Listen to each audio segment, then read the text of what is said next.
everyone.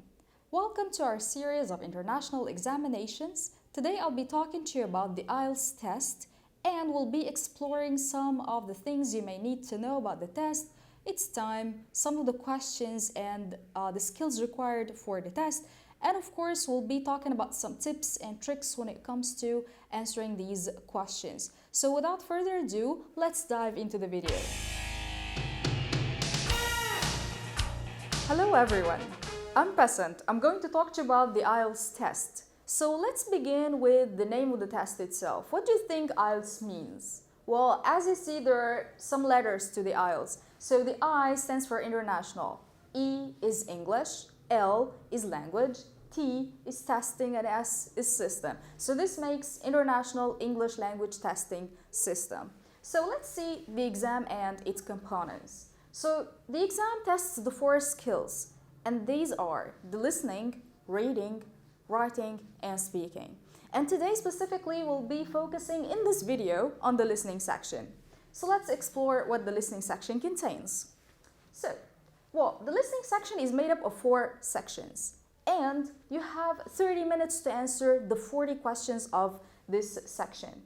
Alright, what about the question types? The question types are fill in the blanks, and this is like a text where you have to fill in some blanks to complete the words. And there's a matching question where you match, for example, a heading to a paragraph.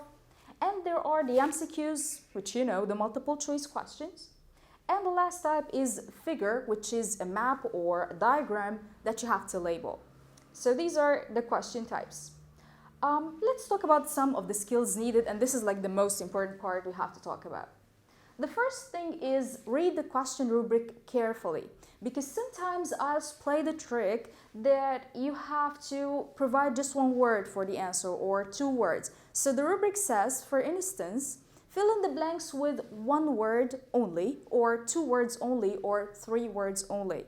So you have to bear in mind that when you read the rubric, you need to know what kind or what is the number of the words that you're going to select. So that's one thing.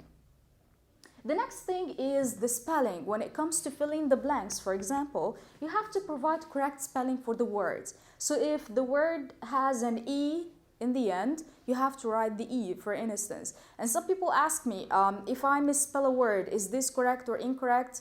Unfortunately, it's incorrect. So, the third point is the paraphrases versus the actual wording. So sometimes when you get a question or when you have a text that you have to fill in, sometimes you're not given the same exact thing that you listen to in the audio. What you get is a paraphrase of the actual words. So in order for you to pass the test successfully, you have to know some synonyms. And by synonyms, we mean that you can understand more than 1 word for a concept. Alright, this takes us to another point, which is reading the questions, and this is really important when it comes to IELTS. This is crucial to the answer of the test. So when you read the questions carefully, you actually have in mind an idea about what exactly you're going to look for while listening. And again, another point is punctuation, and this has to do mainly for the listening part with the capitalization. So if you, for instance, have the name of a city or a country or a lake or a state, whatever, something that has to start with a capital letter. If you write it with a small letter, in this case, you again lose the marks.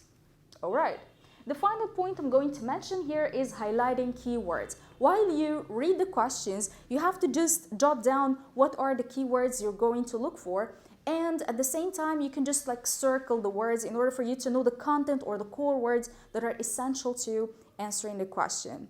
So these are more or less some of the skills that you need for the IELTS listening. I just don't want to spend a lot of time talking about that, but if you have any questions, feel free to leave the comments down below and ask me anytime you need anything. Thank you so much, and I'll see you in the next video.